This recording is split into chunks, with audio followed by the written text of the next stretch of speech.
What's up, guys? Welcome to the Sesh. Today I got a special guest. Sylvia, introduce yourself and tell everybody what you do. Hi, good morning. My name is Sylvia Morales, and I do a lot of things. So start with this. Start with a few of them. I'm a mother of 8-year-old twins. I think that is my most important job on the planet. I've been teaching yoga for 15 years and, PR and marketing also. So it's a blend of several things that make life beautiful. So when we chatted last time, the last time we chatted, I didn't have anxiety ever in my life. And I'm going to tell you about an experience where for the first time in my 41 years of life, I got anxiety. Oh my gosh. So I was taking my car out. It's Tesla. I was taking it out of the garage, and for some reason, it just stopped working. I was stuck inside it, and I started freaking out. What was probably 2 minutes was probably, what I felt like 10 minutes was probably like 2 minutes. Mm-hmm. And I started freaking out. I started getting hot. So I was like, oh shit, it's the middle of the summer in South Texas, and it's heat. It was so fucking hot. I started freaking out. And nothing was working in the car, so I couldn't get out. It's electric, right? Oh my God, that's terrifying. So time passes, and I opened the emergency latch, which I remembered finally, right? I got out. It was so hot that day. I called the tow truck guy. Tow truck guy comes, and he says that he's serviced 50 Teslas that month for the same reason. Oh my God. And what it was a 12-volt battery. So 2 weeks later, I'm headed to the gym, and it's so hot outside, I started getting this uncomfortable feeling. I never felt that in my life. And I started breathing heavy. I was like, fuck, what is this? I've never felt that in my life. And I started getting anxiety. I figured out, I traced it back to the car from that day, exactly what it was. And I implemented the breathing techniques that you taught me. Isn't that amazing? Oh my gosh. And did they help you? Yes, did they work? Absolutely. Yeah. I had to open the door in the middle of traffic just to remember that I can get out at any time. But the breathing helped me. Isn't that insane? That's really beautiful that something that I was able to share with you was actually helpful, which proves how powerful our breath is, right? So touch on that, because you touch on the experience that we had together when you came over. So you had posted something about struggling or, needing help. And so I reached out and I was like, hey, I would be happy to share the techniques that I use and techniques that I teach, because I've been teaching now for 15 years and practicing for 22 years. And I'm a completely accidental yogi. I always tell my friends, I'm like, no, yoga ruined my life. It completely ruined my life, because I went from being angst out, stressed out, terrible habits, to finding ways to manage anxiety and stress. And it's really easy to say when you're a full-time yoga instructor, you have to make 5 minutes of time to, sit down and meditate or go work out. And that's really easy to say if you don't have kids or if that's all you do for a living. But when you incorporate children, when you incorporate a career, when you incorporate all the externals that can pull us in a million different directions, sometimes it can be really difficult to make time to meditate. And so what we touched upon that day were active ways to breathe and active ways to meditate. And we sat and, you went and you washed your hands, and you were able to use that as a meditation and connect to your breath, because sometimes we think, we need to be in this magical space or this magical place to, find the Zen or find the peace. But one of my favorite quotes is, peace does not mean to be in a place where there is no noise, trouble, or hard work. It means to be in the midst of all those things and still be calm in your heart. So we sat and, you were able to observe that you were more of a chest breather, which is why a lot of people experience a lot of anxiety, because their cells are not receiving the proper amount of oxygen that they need. And so your brain is not receiving the amount of oxygen that it needs. So the body and the brain start skitzing out because they don't have enough oxygen. And so when we're able to take those full diaphragmatic breaths, our cells in our brain are having this little celebration, yes, we got fed with oxygen. And then, people will go to a yoga class and they, you've heard people talk about the yoga high. Right. and how great they feel after yoga. And it's really not magic. I hate to break it to you guys. There's a science behind the way the body works. And so when we breathe properly, when we take those full diaphragmatic breaths and our cells do get that necessary oxygen, what the cells in our body do is they convert that oxygen into energy, right? Which is why you have that light-headed, light-hearted feeling, because that's the natural state we're supposed to be in. Right? You watch a baby breathe and belly goes up, belly goes down. They haven't been taught how not to breathe right yet, right? They're just in their natural state, which is tranquility. Yeah. They only get grumpy when they want to be fed or changed, right? And so as adults, we get so caught up in our mind, in the chaos of our mind, that we forget to breathe properly. And whether we're on the mat or we're off the mat, we can take those skills with us wherever we go. And you're proof that you weren't on a yoga mat. Right. You weren't in some magical place. You were in your Tesla. Yeah. And you were like, hold on. Let me come back to my breath.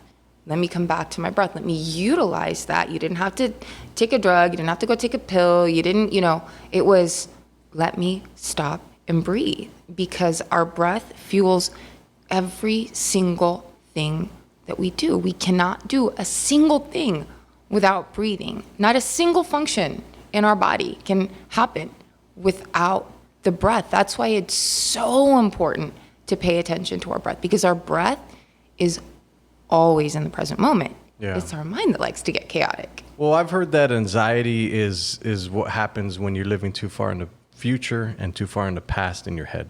You're not living in the moment. Is that correct? Absolutely. Completely. And, when I said I'm an accidental yogi, I mean, I was a chronic pack-a-day smoker before. I used to smoke a pack of cigarettes a day because I was so mired in my anxiety. I always had a reason or an excuse, really, to smoke, right? Some dude cut me off in traffic, and you're driving 80 miles an hour down 635 in Dallas, and there I am lighting up a cigarette because some dude cut me off, and I'm like, okay, all right, I can drive. But I didn't have the proper tools back then, right, to calm myself down. And then when I really started meditating, really got into the yoga practice, I was like, I didn't need to smoke anymore. I didn't need that crutch anymore. And I had one of my really good friends ask me, well, what is it that you don't like about yourself, that you're slowly poisoning yourself? And I was like, how dare you? How dare you call me out like that? But he was right. I was slowly poisoning myself. I was dealing with all my anxieties from the past that I had not healed, and my anxieties about the future that were completely out of my control. And I was allowing them to ruin my present moment. And it's really easy to get stuck in the past and get stuck in these repetitive thought patterns of, why did this happen? Why would this happen? How could somebody do this to me? How could somebody say that, right? And we've all had those experiences in our lives. And one of my favorite affirmations that I've used to heal experiences like that is, I don't live there anymore. Whenever my mind starts to go back to why somebody said or did something that was cruel or unkind, and my heart starts to feel that sting, I just remind myself, I don't live there anymore. Because what ends up happening to our neurological system is our neurological system doesn't know the difference between 5 years ago and 5 minutes ago. So it'll feel the same thing. It's feeling the exact same emotion that you did 5 years ago. So your body still thinks it's in 5 years ago. And so you're tapping those neuroreceptors in your brain, and a part of you's going, oh, because I'm so used to feeling like this, right? And so when you go back and you have to tell yourself, I don't live there anymore. And you have to retrain your brain. Another one of my affirmations is, opposite is opposite, right? And I have this visual that I use from Friends, where Joey comes out and Chandler says something to him and they're fighting and he's like, no, opposite is opposite. And so he comes out and he's dressed in all of Chandler's clothes. And so that's like my anchor. Right. When my brain starts going like, oh my gosh. And then no, I don't live there anymore. Opposite is opposite. And I'll think of something that'll bring me joy to bring me back to joy, back to the present moment, because I only have control over what I'm doing and saying now. Right. And everything that I'm doing and saying now is going to be what leads me to the future, right? And there are times when I do have moments where, like, I'm not perfect, right. and like I'll regress into an old thought pattern and I'm like, damn it. I'm like, all right, I've still got work to do, right? And that's when it's like, okay, remember, I don't live there anymore. Holding myself accountable, apologizing to myself, and maybe apologizing to that person if, maybe I'm not perfect and I might have said something or had a not great emotional reaction, because I don't know a single yoga instructor that's perfect. Right. Yeah, and you're absolutely right, because I've found myself doing that same technique too. Is like when my thoughts start to wander, I snap right back out of it. Like I tell myself, all right, shut up, go. And then I switch like immediately. It works now immediately because I've done it so many times. It's an interesting thing, but I found that the older I get, the more coping mechanisms I need. Do you find that? Absolutely. Well, because we've already lived so much and there's so many experiences and so many traumas and stresses that get stuck within our body, that sometimes our body and our mind will skits out, and it's like, okay, something might trigger us to be reactive. And that's why, like, to my previous statement, sometimes I'm like, damn it, I've still got work to do, because I didn't realize that I was still holding on to something. And I'm like, okay, awesome. Sorry, I had a hard moment, but this just brings to light that I still have some healing work to do. And then I acknowledge it and I work towards healing it and remind myself, okay, you're not there anymore. Mm-hmm. You're here, right? And all you can control is what you're doing now. And it's like a muscle that you continually have to exercise. It's like doing push-ups, right? Yeah. You can't do one push-up and expect to be fit for the rest of your life. You can't go to the gym once. It doesn't work like that. It doesn't work like that. You have to do the work every single day. And it's not exhausting and it's not tedious, because I really believe that we're here to be the absolute best versions of ourselves. And allowing ourselves to get stuck in victim mode keeps us so limited. Yeah. And we're not here to be limited. We're not here for a very long time either. That's the craziest part.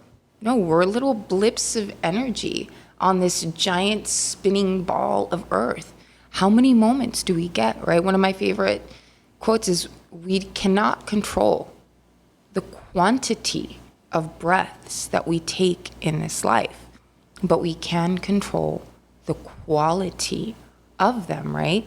That's pretty much all we have control over, is what we exude in this world, the quality of each breath, the quality of each interaction, right? Can we make each moment something to remember? Do we know that we put the best of ourselves in that moment? Like, we're not always going to be our best, but at least we can know that, you know what, in this moment, I'm giving the best that I can, right? Yeah. And it's that flux and that ebb and flow of knowing that, you know what, I'm doing the work today. I got up, I have a morning routine that I call my unmessable. I won't say bad words on your show. You can say anything you want. It's unfiltered here. So these are what I call my unfuckwithables, honestly. They are the things that I do not compromise. I get up every morning at about 5:30. If that's kind of late for me. And I do my morning meditation. I do about 15 to 20 minutes of yoga just to get my body moving. And then I have a workout routine that I do. And that takes anywhere from about 60 to 90 minutes, depending on how I'm feeling or the amount of time that I have that morning. But that's just something that I refuse to compromise. But I'm also in bed early. I'm usually in bed by about 10:30, maybe 11 o'clock, pushing it, because rest is important to me. Getting adequate sleep to fuel my body is important, so that way I know on the days when I'm the most emo are the days when I didn't sleep well, right? So if I get good rest and I wake up and I do my little morning routine and I meditate and I pray and I have this entire routine where like I bless the people that I love the most, and then I pray that anyone that I encounter, you know what? May they have a good day too. Just those little energetic things that we do to send out that good energy, because it's so easy to cave and get stuck in that negativity. And I know that when I start my day off like that, I know I feel like I'm bringing the best version of myself to anyone that I encounter, but I also know that I'm living up to the expectation that I set for myself. Right. That I'm not going back to the version of me that would roll out of bed, drink a Coca-Cola, smoke a cigarette. Like, that's a very real version of myself that existed. I think that's a real version of a lot of people that are doing that right now.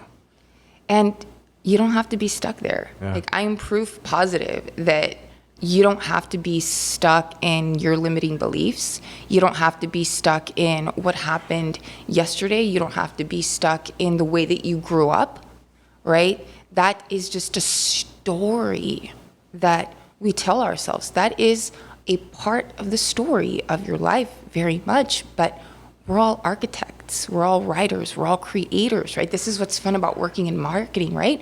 Content creation. Yeah. You are your own content creation, right? You create the life that you want. All the externals telling you, no, you can't do this. It's just the people that were too afraid to go and really live their life, right? But the minute that you decide that you're going to live life on your own terms and you're going to design your life, right? Ethically, of course, doing things in right action and right intention, and you treat yourself right and you treat the people around you right, it's limitless. Yeah. It's absolutely limitless. But you have to rewrite the story, because if you're still stuck in the story of who you thought you were, and no, this is who I am, that's who you were, right? Yeah. It's the death of the old you. Like, that version of me, like, I look at her and I love her and I hug her because she didn't know any better. Right. She didn't. But the cool thing is, Maya Angelou said, when you know better, you do better, right? And when we know better, we really actually do better, and we live better, we function better, right? Look at you and the changes that you've made over the last few years with your wellness journey, right? Yeah. You had a moment where you woke up and you were like, I don't want to live like this anymore, right? Yeah. And you didn't know. There was so much you didn't know, but you poured out so much awesome content about your journey. And look at your transformation. I mean, you are proof positive, right? That Absolutely. You don't have to be stuck in who you thought you were. And you made the conscious decision to make those decisions in your life because you wanted to feel better. You wanted to live better. You wanted to have more energy for your kids, right? Yeah, well, I'll tell you this. It's difficult, and it's never gotten easier along the journey. So, like, every single week, we still have to go back day after day after day, because I felt like when you touched on it earlier, it's like the quality of the life you have left is the most important part. Like, there was a point where I realized that if I get to live as old as my grandfather, which is 93, I don't have very much time. So from now to 93 is significantly like 40 years, I guess, right? Mm-hmm. Those 40 years, do I want them to be miserable, or do I want to be able to have the best body that's going to be able to get me through those 40 years for the rest of my life? So that really started making me change the way I thought about food, the way I eat, the way I diet, the way I exercise, the things that I do exercise-wise too, and the things that I do as far as my daily stuff. Like, I also do like this is what I do in the morning. I wake up super early, and you touched on the greatest hack in life, which is you wake up early because nobody's awake. Exactly. Nobody can bother you. That's exactly right. That's why it's like it's my sacred time. Yeah. Because no one's bothering me. I don't check my phone. Like, I have a rule. I don't check my phone until I've done my morning routine. And I'm usually done by 6:45, 7:15, right? After that, that's when I'll check my phone, check my work email, see if there's anything that I need to get to. And then that's usually, like, after that, like, I'll put up a little post. And a lot of times I try to do something that, like, resonates from my soul, or something that's going to be uplifting. But I won't look at my phone until I've done those things. Like, that's the rule, because it's so easy to then get caught up in, okay, I've got to catch up on the news. I've got to catch up on what's going on in the world. I got to make sure that, everything with work is okay, because that's when the mind starts to go, right? And it's like, no. Your morning sacred time is your morning sacred time. All those things are still going to be there. They're also going to be there. And whether you look at it at 5 in the morning or you look at it at 7 in the morning, it's going to have the same effect. So that's why by 7 o'clock, that's when I'm usually like, okay, getting to like my text messages and all that stuff. Well, let's change gears here. I found the most startling video the other day, and it was that talking about how Mcallen and the surrounding cities are the most obese city in the nation. Most obese city in the nation. What does that make you feel like? Crap. Like absolute crap. Because we have grown so exponentially, and we are continuing to grow. But our mentality towards food, towards wellness, needs to grow along with it. And I feel as though we're still very limited in that aspect, but it boils down to, I think a lot of it is educating the community, right?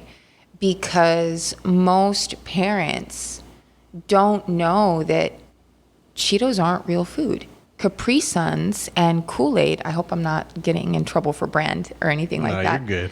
But that's not really going to hydrate you, right? Water hydrates you. I have a very simple saying: if it comes from the earth and it's been kissed by the sun, it's good for you. And that's not to say that I don't have cheat meals or cheat days, right? But those are designated. And we're living in a culture and a society that thinks that Cheetos and Takis are food. And they're not. They're filler. You can read the back of the package and you can't even pronounce half of the ingredients or chemicals that make up these things that are marketed as food, right? And it will fill you, but it will absolutely not nourish you. It'll cause gastritis, right? A lot of them have chemicals that block the intestinal lining. And maltodextrin is the chemical, right? And if you look at like Cheetos, Cheeto Puffs, they all have maltodextrin in them, right? And that coats the intestinal lining, and it doesn't help us like excrete, right? Yeah. And so what ends up happening is it compromises the immune system. It causes inflammation in the body, and it causes, like, sugar causes an inflammatory response in the brain, right? And so then you've got these kids that are so hyper, but you're not looking at the ingredients that they put in Fruit Loops, the red dyes, the yellow dyes, the blue dyes. We all die, right? Yeah. Like Dr. Mark Hyman said it best. Like, you look at all these dyes and they're literally killing our bodies. They're hurting our children, right? Oh, but they're little. It's okay. And it's like, no, it's not okay. It's not real food. It's not. And when I present it to people like that, people are like, it's like a smack in the face to them. Well, it's right? interesting because that's an interesting conversation too. Is like you go to HEB and you want to buy food and you assume that anything that you buy is going to be good, and you cook it and you make it at home and you give it to your kids. And this is the same thing that's been going on since the beginning of time. You go to the grocery store and things have changed. It's a very interesting thing to see how the food industry has changed over the years, because now I started the carnivore diet. I'm probably on it for like 40 days now, and I only eat meat and fruits pretty much. And it's an interesting thing to see, like, your body doesn't need that much food to survive or to be at its optimal level. That's the crazy part, that the realization that I came to is like, I'm eating like 2,200 calories a day, and it's not very many for a guy. And I used to eat a ton. I used to eat 4,000 calories probably a day. Oh my And then I gosh. drink on top of that. Oh, So it's boy. like, knowing now what I know now is like, you really don't need that much food. And I also practice intermittent fasting. So I've found that the benefits of it help me with mental clarity. They give me energy throughout the day. And then like at 12 or 2 o'clock, I'll start eating throughout the day just to literally power my workouts and to power whatever I need to get through the day. But it's not very much that I need. No. And, there's this common misconception that, we have to eat every 3 hours and, do all these things, and that you have to be like on these strict diets, right? And that we're eating rabbit food and that we're not really living. And I've been told so many, Sylvia, just live a little. And I'm like, I do. I assure you I do. But, to your point about having the carnivore diet, what did our ancestors eat? Yeah, right? How did the cavemen do it? They ate meat. They ate food that came from the earth. And it's become the reverse now, right? Yeah. And then I have people that tell me, well, I try to eat healthy, but the weight's just not coming off. And I'm eating these 100-calorie packets. And I'm like, no. That's actually not real food. Eat an orange for 100 calories, right? Yeah. That's going to fuel your body. But that 100-calorie pack is just going to fill you with junk because it's got chemicals that your body was not designed to process. Go back to the grocery stores of our grandparents, right? What did they really sell? There weren't all these processed packaged foods. Right. There weren't. And our grandparents' bodies were probably much healthier back then. But now we've got all these processed foods that claim that they've got all these health benefits, or what was it? And I posted it on Facebook. It was like Teddy Grams that was, high in omega-3s and all these things. And then you flip it on the back and it's got maltodextrin and like a plethora of chemicals that I can't pronounce that have a bunch of side effects, right? And if we're not reading the packages, we're thinking, it's just a snack. Right. It's a treat. But it's going to have a long-term side effect in the long run. And again, like I'll feed my kids like goldfish every once in a while. I mean, there's only so much that we can really control. Right. But being conscious, like my kids actually don't like Capri Suns and they don't like Kool-Aid, the Kool-Aid jammers. They don't like them. So they don't drink them. But, they know that they get a little bit of Sprite as a treat, like twice a week, right? And that's that's the sugary drink that they like. They don't even like apple juice. Yeah. I don't know how that happened, but, they just, and again, apple juice gets marketed as like this healthy thing. When you look at the sugar content on the apple juice, just make it your own self, right? Yeah. I've actually done that with the twins, and it was a fun experience. They didn't drink it, but they had fun making it, right? And it's just a matter of realizing, back to your point of like the caveman diet, is it really a diet? Are you really on a diet, or are you eating the way you're supposed to eat? Right. But we've been conditioned into thinking that these other things are real food. So here in the Valley, I'll tell you this too, how powerful it is, the word diet, because when I talk about that, I feel like, I'm only eating meat and vegetables, fruits, I'm sorry.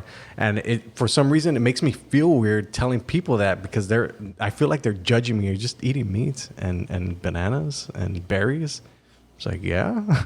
Like for me, I still can't get around that I'm doing that in other people's eyes. It's weird. Like that's how the word diet has made me feel. It's weird. And I really try to stay away from, like, people think like I'm on a diet a lot of times because I'll be offered like Fritos and Frito pies, and I'm like, I don't eat that. Like I legitimately can't. It makes me sick. Like it makes my brain feel foggy. It hurts my stomach. So I just choose not to eat it. And I tell people, like, I'm not trying to be rude. It's just that my body does not process that. Like it's going to cause me more harm than good. And you don't realize that the reason, you're constantly depressed, or why you're constantly having health issues, why your allergies are flaring up, why you're taking so many medications, is because your body is addicted to the chemicals in these foods. These foods, they attack our taste buds, they attack our brain cells, because our body wants more of it. And it's, again, going back to retraining your brain, right? You've had to retrain your brain. You've had to retrain your palate to crave the meat, to crave the fruit, as opposed to going back to the old version of you that ate 4,000 calories a day. Yeah. And if you can do it, anyone can do it. But we've been conditioned to think that these foods are diet foods, that it's rabbit food. When, again, what did our ancestors eat, right? And they're like, oh, it's a cultural thing, because some of it is and some of it isn't. We don't have to eat Takis. Yeah. We don't have to eat Cheetos. We have healthy alternatives to making tacos, right? You can eat a really good taco, but you don't have to layer the tortilla in grease. Maybe substitute it for, piece of lettuce. Oh, that's boring, though, right? That's boring. Well, what's more boring? Living a shorter life and feeling like crap, or living a long, healthy life, right? Yeah, I don't think people really understand the long-term effects of it until they get to that point, because it's scary. Like, my uncle is right now, he's having dialysis 3 times a week. Oh my gosh. So his diet, after going to the hospital and going into dialysis, he still eats the Cheetos. He still does the thing. And I feel like they've done it for so long that they're just, all right, this is how my life's going to be, and then this is how I'm going to go out. It's one of the saddest things to see. People can become resigned and complacent in life. And what I've learned, because in the beginning, I was so passionate, and I'm still very passionate about yoga, breath work, meditation, nutrition. And sometimes you can lead a horse to water, but you can't make it drink. And all you can do is lead by example. That's it. That's the only alternative, is just continue to be the best version of yourself and not compromise yourself and your values. And the right people are going to be like, wow, he really changed. And you're going to have other people that are like, no, man, come on. Come have a drink, or, it's just one cheeseburger, right? And that's when, again, those old neurological patterns, it's like, oh, it's so easy, right? It's like when life gets hard over the course of these last 15 years, it would have been so easy for me to just light a cigarette up. When, I've had moments where, I really could have used a cigarette, right?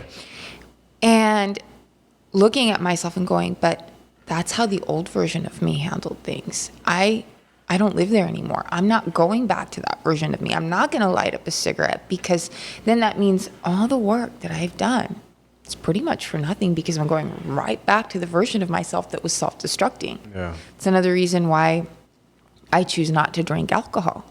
I had somebody ask me a couple weeks ago, are you in recovery? No. I made a conscious decision that I just didn't want to drink alcohol anymore. I didn't like the way it made me feel.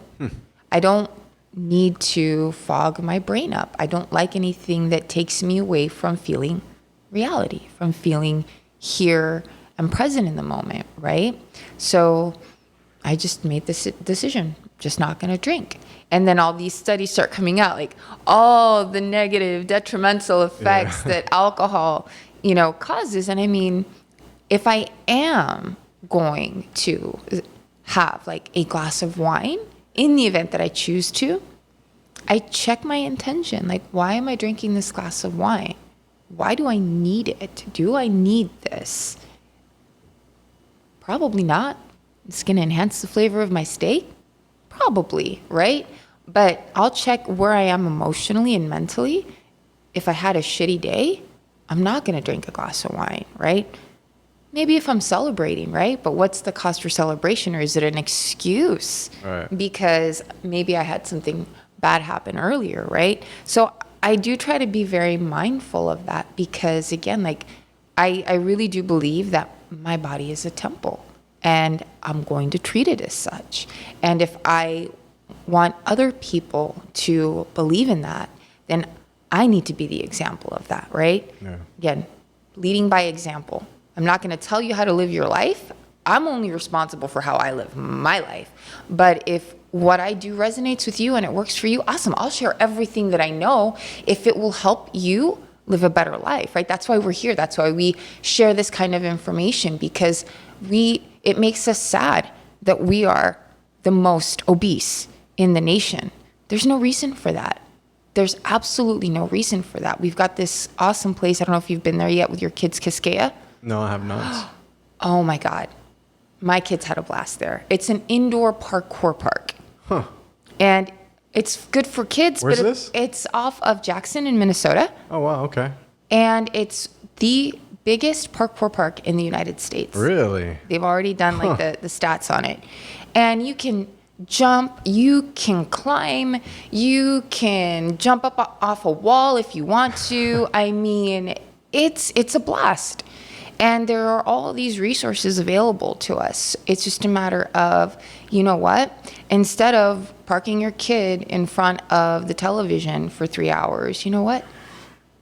Take them. You can even take them to the park. I know it's super hot, but if we get up early enough or take them in the evening, you know, our kids can have that time to play, because we forget in life to play, even as adults. Like, that's part of the fun for me in working out and teaching yoga, is that it's kind of like playtime, right? I'm being good to myself. When we were little, all we did was play outside, right? We played, we had fun. It wasn't exercise, right? It was fun. Right. And movement should be fun. It shouldn't feel like it's a drag. It shouldn't feel like, oh my God, I have to do this.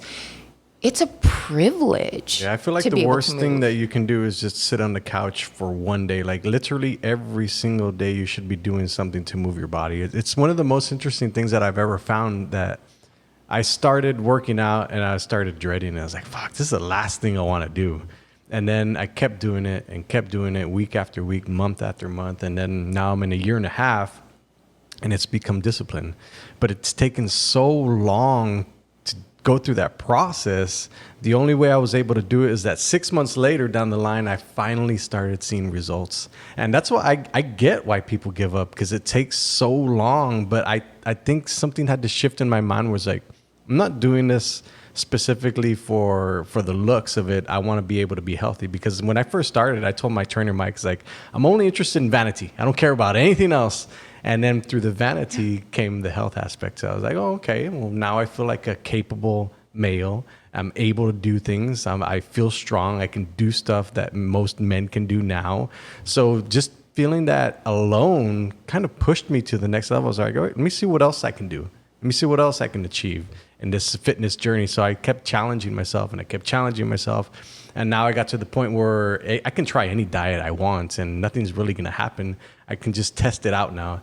And before, I wouldn't have been able to do that because I was probably pre-diabetic or unhealthy enough to be able to try those things. But I think with the adventure that I've been on in fitness, it helps me try different things out to see what I really like and what I can stick with the long term. So you up-leveled yourself. Right. Now let me ask you this. So you've grown because you like to see how much stronger you get. Now, when you up-leveled this aspect of your life, did you notice several other aspects of your life up-level too? Oh, absolutely. Everything started, well, I wouldn't say started. Everything got a little bit easier because through the discipline, I was like, fuck, if I could do this, then I can apply that same discipline to my work, to my jobs, to figuring out how to do things, certain things in life.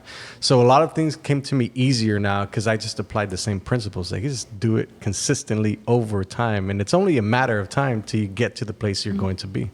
Consistency is key, and it's really cool. The stronger you get, the better you get, the more you want to do it. And it's another one of my favorite quotes is like, it doesn't get easier. You just get stronger. Like, you just get better at whatever you do. But to your point, you have to apply that consistency. Consistency is key in anything. When we first did anything, we sucked at it. Yeah. I don't think anyone is ever like perfect at anything they try, right? It takes a lot of trial and error and screwing up. And if you say, this isn't for me, well, you gave up. Failure is part of the process. And is it really a failure? It's that uncomfortable feeling. If you learn from it, right? Did it teach you to grow? Did it teach you to be better? You're like, oh no, maybe I shouldn't do it that way. Maybe I should do it this way, right? And it's a continual process of learning, growing, and evolving. The Marines, like, they have this saying, like, improvise, adapt, and overcome. And then, but what happens after you overcome it? You have to evolve, right? We have to evolve because in this life, we've got to improvise. Life's going to happen. We have to adapt to the changes that come our way. And we have to overcome a lot of the obstacles and a lot of the challenges. And you can't just say, no, fuck this, I don't want to do it anymore. It's like, you have to look the challenge in the eye and go, all right, and I love that I'm here, because this is going to challenge every single thing that I've been working on, everything that I talk about, everything that I read. Like what I told you earlier, you can either talk about it or actually do about it. And when those challenges arise, okay, I'm not going to compromise my integrity. I'm going to look this obstacle in the eye and go, I'm going to overcome this, and I'm going to learn from this. I'm going to grow from this, and then I'm going to evolve from this. And we're in a continual state of evolvement. Like, who you were 2 years ago is not who you are now, right? Who you were 20 years ago, you look back and you're like, oh my God, I'm like Sylvia.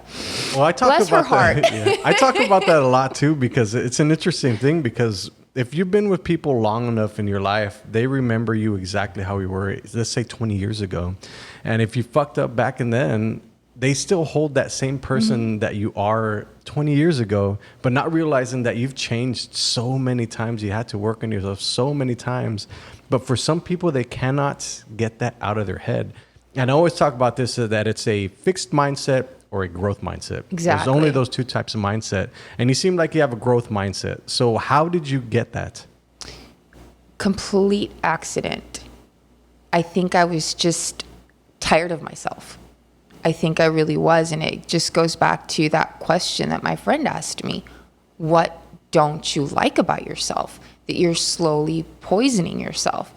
And I was like, the fuck? Who do you think you are to throw that in my face? No one's ever said that to me before.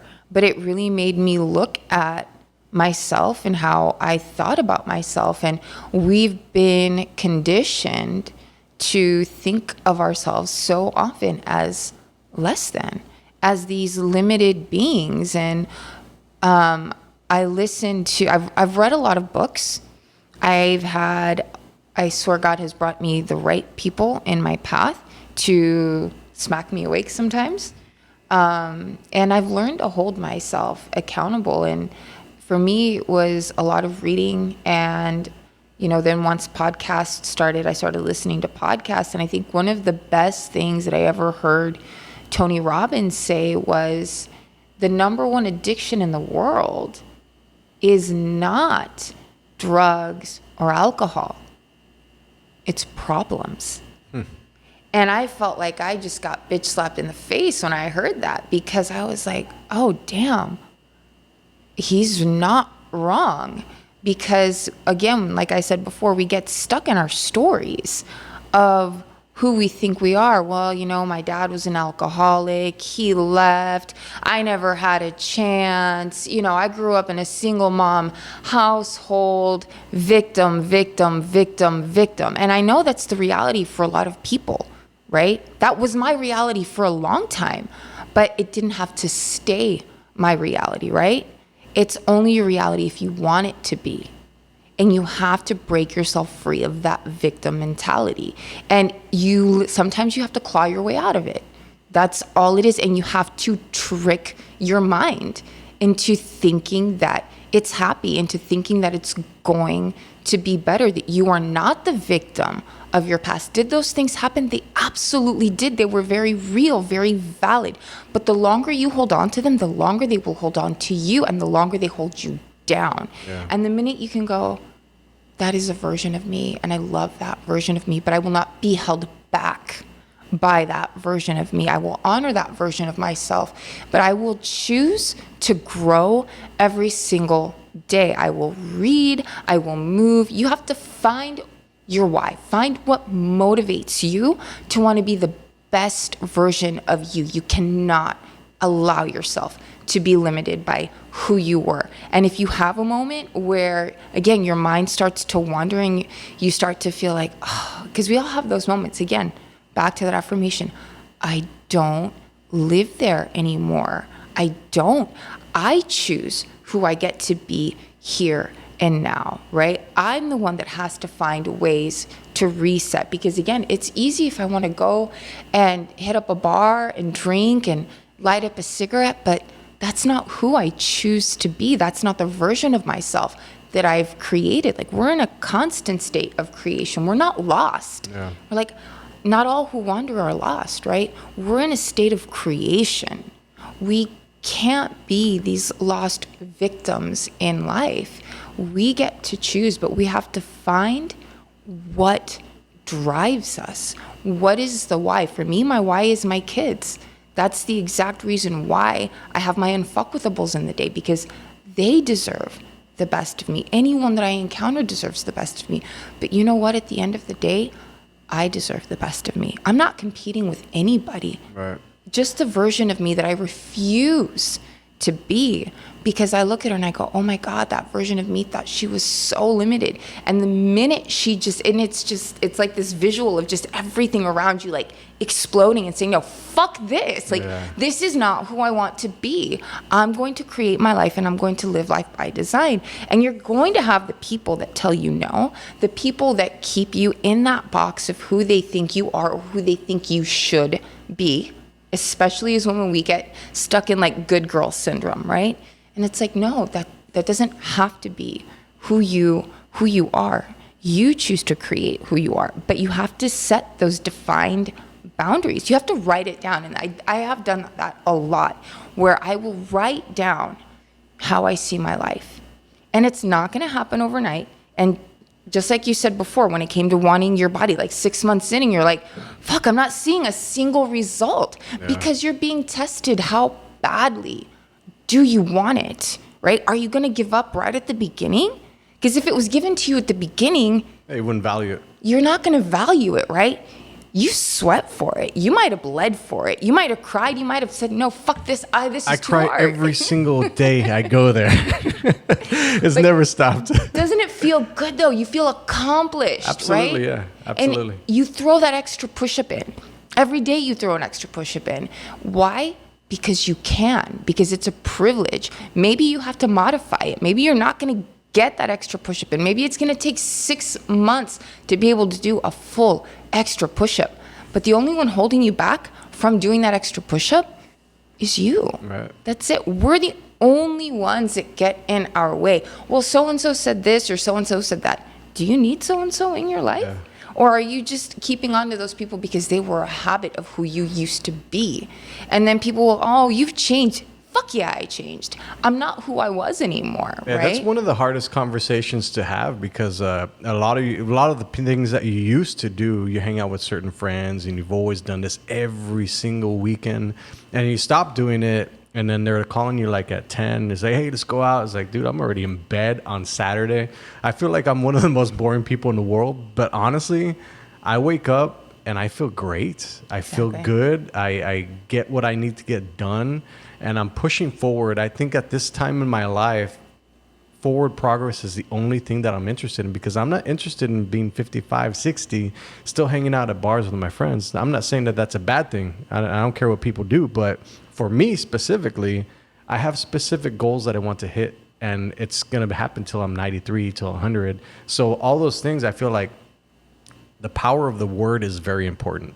The power of writing your goals down is very important, because it gives you a list of what you're going to achieve in this life. And you can go for the next 40 years and write all that stuff down. But if you don't, you're literally just going through life not knowing anything, not having any direction. Do you remember when we were in elementary school, what they taught us with words? No. Share. We were given our spelling words, right? We're given words to spell, right? Words cast spells, right? Our words are so powerful that our subconscious mind and our body believe it, right? So the words that we believe about ourselves to be true cast spells. That's why they call it spelling, right? If you believe that you are healthy and abundant, you're going to treat yourself like you are healthy and abundant. But if you are in a state of, well, you know, someone told you that you're a worthless piece of shit, so you feel like you're a worthless piece of shit, nothing ever goes your way, guess what? That's exactly what's going to happen. And so many times, well, they told me I'm a worthless piece of shit, so that must be true, right? And it's like, no, that was a reflection of their reality projected onto you, right? And we take those things so personally, and we have to, again, break free from those molds and recognize that nothing others say and do is because of us. It is all a reflection of their own reality projected onto us. That's why I only am responsible for myself, right? If what I do impacts others, that's awesome. But ultimately, it was their decision to hold themselves accountable. It really had nothing to do with me. I'm just holding myself accountable. And I do that with the words that I speak, right? When I speak to people, it's very intentional, the words that I use, because I know that the words that I use are going to imprint on them, right? But the words that I use are also going to imprint on me, because if I do call somebody a worthless piece of shit, guess what? My brain is processing that as I am a worthless piece of shit, right? Because I have that in me. So then your body is feeling everything you say and think, whether it's towards someone else, it comes back to you like a mirror, which is why our words and the way that we think are so powerful. And there are so many studies that have been done now that prove the power that our words have towards ourselves, our reality, and towards other people. That's why now when somebody cuts me off, instead of getting pissed off, I'm like, peace be to them. May they get there safely. Let me take a couple deep breaths, because this person could have almost nicked me, but you know what? I'm safe, I'm sound, and I'm not going to give this any more energy, because I'm sure, I don't know if you've ever had a job where like that one person comes into work and they're like, oh my God, this stupid idiot, they and my day is ruined. And it's like, okay, but you gave a complete stranger power over ruining your entire day because they cut you off. And you don't know, maybe they really had to pee, right? Maybe they were speeding because they just want to get home, or they're trying to find a bathroom. Maybe they have a loved one stuck in the hospital and they're going. Or maybe they just got out of work and they've had a long ass day and they just want to be with their dog. I don't know what their reality is, right? But I'm going to let another person's reality ruin my day? Yeah. I don't think so. Yeah, a lot of people let insignificant things ruin their day, and it's literally from the start. Like, for example, some people will drop coffee on themselves and they'll be like, fuck, the rest of the day is ruined. They take that mentality into the day. Something so simple. But back to words casting spells, right? The rest of the day is ruined. So they just cast that spell. That's the energy they sent out, right? We don't ever attract what we want. We attract what we are. So, my day is ruined. So the universe, the subconscious mind, is going to go, oh, you want more things to ruin your day? Well, there you go. I'm going to serve it up to you on a platter. As opposed to, awesome. Okay, I love that I just spilled coffee on myself, because clearly, all my nerve receptors are working because it hurt like hell, right? And my body is alive. Cool. Everything in my body's functioning. I guess this means I need to change, right? If you're able to change, or you know what, you can laugh about it. Yeah, I had a moment. Coffee stains all the time. It's shit just happens, how it is. right? And again, it's all a matter of perception. And you can look at it and go, okay, you know what? I'm gonna have an amazing day, right? I'm going to have an amazing day. Why? Because that's the intention that you set. That's the energy you chose to embrace, as opposed to, oh, my day is ruined. My day is ruined. How could they do this to me? Like, how can I be so dumb, right? We've all had those moments. And sometimes I have to check my vocabulary and like, no, I'm not dumb. Like, how could I have done that, right? Like, oh, I parked wrong or something silly like that. And I'm like, okay, let me park again. Things like that, because the way that we speak to ourselves matters. Like, our body responds to it. Again, you think you're a healthy, vibrant person, that's what you're gonna get. And you're gonna think, all right, I gotta keep up with my habits. Like, this is how I choose to be. When shit happens, I can either be like, oh my God, why did this happen? Why? Or I can be like, and I love that I'm here. I love that this is giving me an opportunity to get out of my comfort zone, because it's real easy to go back to my old repetitive patterns, but it's a lot harder to go, okay, I gotta grow, I gotta up level, I gotta get out of my comfort zone, right? And it's a continual thing. You can't just do the 5-pound workout. That's where you started. You work up to 10 pounds, 15 pounds, 20 pounds. We can't stay stagnant in life. It's like the ocean, man. It ebbs and it flows. Yeah, it's an interesting thing. Self-limiting beliefs. Like, I don't think people realize the self-limiting beliefs that they throw on themselves, like I can literally hear them speak about themselves in a self-limiting way. And it's one of the saddest things in the world, because a lot of people will pay an ignorance tax for not knowing the things that they should know.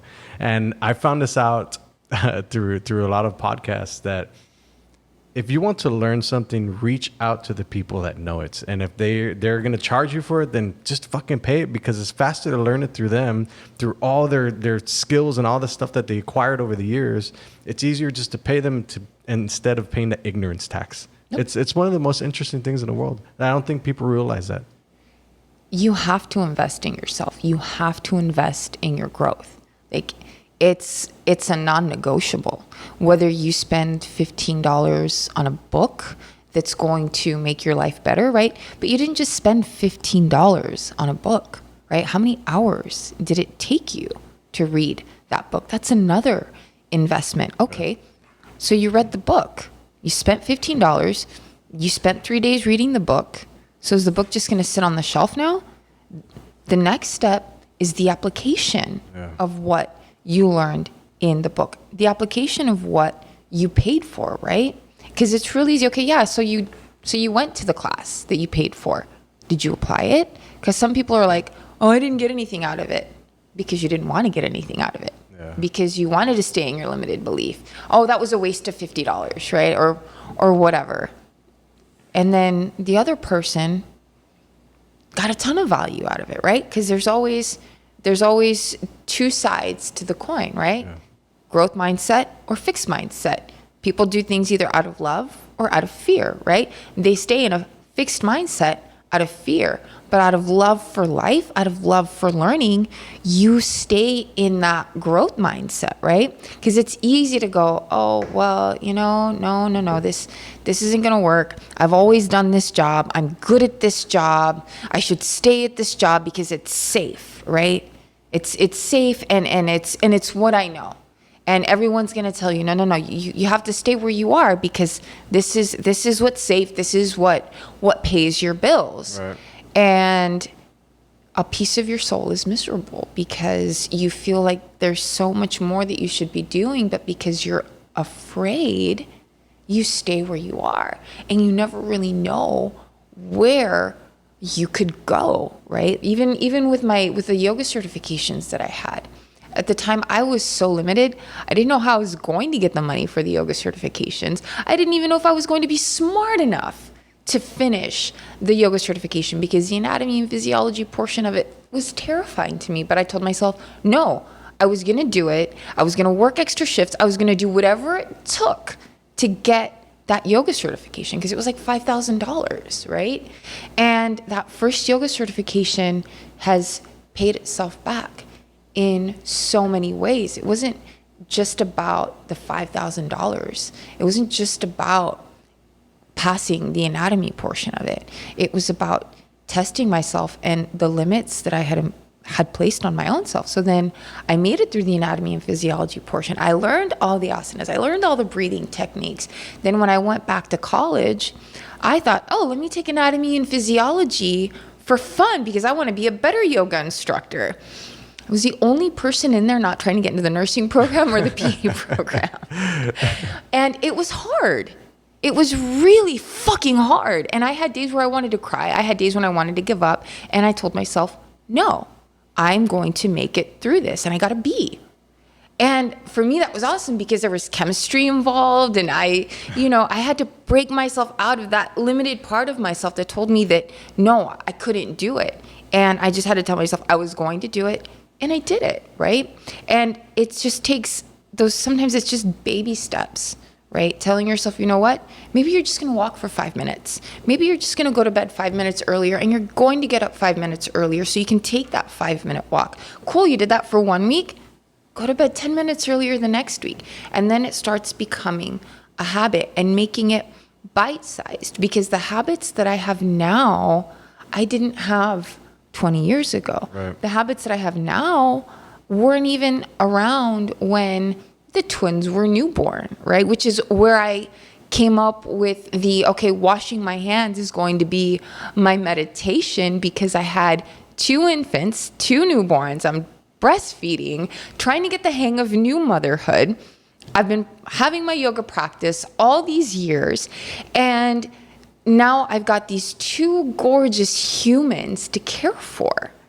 And I have a huge pile of dishes in my kitchen that I have to wash while they sleep. And I don't have a minute to meditate. I don't have a minute to get on my yoga mat. And I remember that I was having like this meltdown of tears because I'm not kidding, like the entire sink was just filled with plates and I was pumping. And so there were all these bottles and all these little parts that you had to clean very specifically. And I was just like, I just started crying and I was overwhelmed. The twins, I think, were like 6 weeks old. And I'm like bawling my eyes out because I'm overwhelmed by a pile of fucking dishes. And I had to dig really deep in that moment. And I still really remember that moment because I'm crying. And then maybe it was the hormones, I don't know. And then I'm crying and then I'm laughing. And I'm laughing at myself because I'm like, you're boohooing. All you wanted was to be a mom. You know, you didn't just get one baby. God sent you two. You're really blessed. You're blessed that you have running water. You're blessed that you have electricity. You're blessed that you have all these dishes to wash. So suck it up, Buttercup, and get it done. This is going to be your meditation when you're washing the dishes. So instead of crying about it, I did about it. And I allowed myself to be fully present in that moment. And if anyone that's ever taken a class with me, I always invite people to smile, because in the anatomy class that I took, I learned that when you smile, it tricks your body into feeling it's happy. So when you smile, you feel good. When you're talking to somebody over the phone, you can tell when they're smiling. And so I told myself, I'm going to smile while I wash these dishes. I'm not going to cry. I'm going to be in a state of joy, and I'm going to feel the water while it runs over me. I'm going to feel the movement while I'm washing these dishes. While I'm rinsing them, I'm going to feel the suds, because it's so easy to get disconnected. It's so easy to fall into victimhood, right? And in that moment, I was like a victim of the moment. I was a victim of the dishes, right? And it was just a matter of no. Resetting my mind. I was completely overwhelmed. And I continue in this life to have those moments of overwhelm, right? That's why I always go back to my breath. That's why everything that I've learned over the past 22 years continues to get applied. It's not like a one-stop shop. Like I took that yoga training and I'm good to go for the rest of my life. No, it's the continual application. It's that continual building of the muscle. It's that every time that I wash my hands, I remember what a privilege it is that I'm still here to feel the water over my hands, right? And it's up to me whether or not I make that moment magical or not. Sometimes, you're in a hurry and you gotta go, right? But are you letting those externals control you, where you're not giving yourself the opportunity to, hey, whether I take 20 seconds to do this or I take an entire minute to do this, is it really going to alter your reality that much if you don't take those extra 40 seconds to feel the water, to feel the soap, to just let that water cleanse? And then one thing that you and I had discussed when we did that exercise is whatever it is that's stressing you out, water cleanses, right? It's a cleansing moment. Allow that to cleanse whatever it is that you're holding on to. Every time you wash your hands, right? We all have junk that we hold on to, whether it's from childhood or whether it's from 5 days ago, right? There's always going to be stuff that leaves little nicks, but we can always find ways to process it. And there's going to be stuff that triggers you, right? Like you're like, fuck, I still have shit to heal, right? It's not perfect. It's not linear. It's just about continually applying everything. It's never going to be perfect, but you have to continue to do the work every single day, like your workouts, right? Yeah, consistency is one of the most intriguing things in the world, because that's the only way you'll be able to get to where you want to be. Sylvia, it's been super insightful. Anything you want to share before we finish off the podcast? How can they find you and your yoga classes? You can find me online at Yogini Sil on Instagram, and then on Facebook, you can find me under Sylvia Morales. My email is Sylvia Mor, SYLVIA MOR 11 at outlook.com. And if I can leave you with one little piece, and this is the piece that I always come back to, and it's from the Bible. And it says, the kingdom of heaven is within, right? The kingdom of heaven is within. So many times we feel like, again, we're not limited. We don't have enough, right? Our Father says, our Father who art in heaven, right? The kingdom of heaven is within. Our Father is within us, right? God is within you. You cannot fail. So many times, again, we forget how unlimited we really are because God has our back in everything we do. We just have to have that unwavering faith in God and in ourselves that it's going to happen. We have to love, honor, and respect ourselves enough to know that when we do those things and we honor ourselves, we honor our mind, our body, our soul, that it all is going to fall into place. So that's awesome. What I want to leave you guys with. Sylvia, thank you so much. Thank you so much. See you guys in the next session. Peace. Bye.